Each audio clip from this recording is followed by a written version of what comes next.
আজকে কেমন কুয়াশা দিয়েছে দেখো, সকাল থেকে চারিদিক একদম ধোঁয়া ধোঁয়া হয়ে আছে।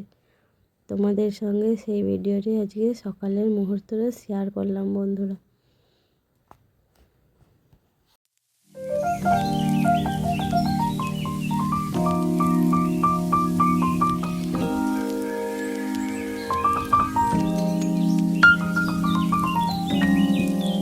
সকালবেলায় আমি একটু থানকুনি পাতা তুলে নিচ্ছি। এগুলো হচ্ছে থানকুনি পাতা, এগুলো খেলে শরীরের উপকার। তো আমি এগুলো কয়েকটা তুলে নিই, তারপরে এগুলো খাবো, দিয়ে জল খাবো, তারপরে চা বসাবো।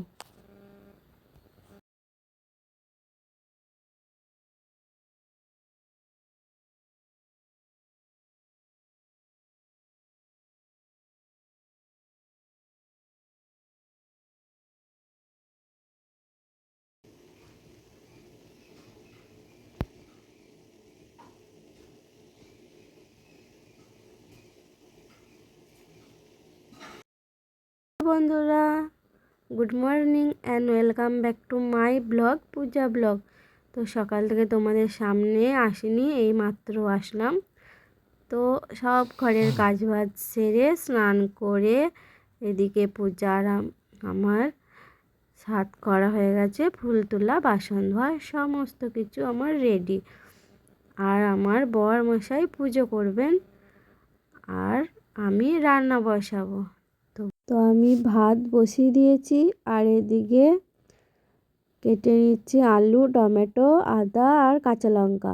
সয়াবিন হবে, আর দেখি কি হয়। সয়াবিনটা হবে, এটা ফাইনাল।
এদিকে আমার ভাত হয়ে গেছে, আর এদিকে সবজি কাটাও হয়ে গেছে, মশলা বাটাও হয়ে গেছে।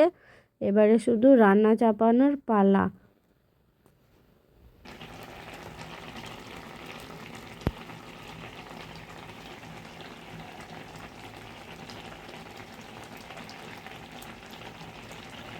বন্ধুরা, আমার রান্না বান্না সব কমপ্লিট। আর এইদিকে দেখো, এটা আমার শাশুড়ি মা রোদে বসে বসে সোয়েটার সেলাই করছে।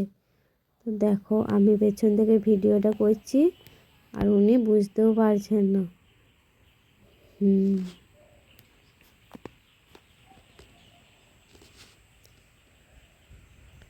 আমার রান্না বান্না অনেকক্ষণই কমপ্লিট হয়ে গেছে, আর একটু পরেই খাওয়া দাওয়া করবো। আর তোমাদেরকে দেখিয়ে দিয়ে এদিকে গ্যাস মুছা আমার একদম হয়ে গেছে, গ্যাস মুছে পরিষ্কার।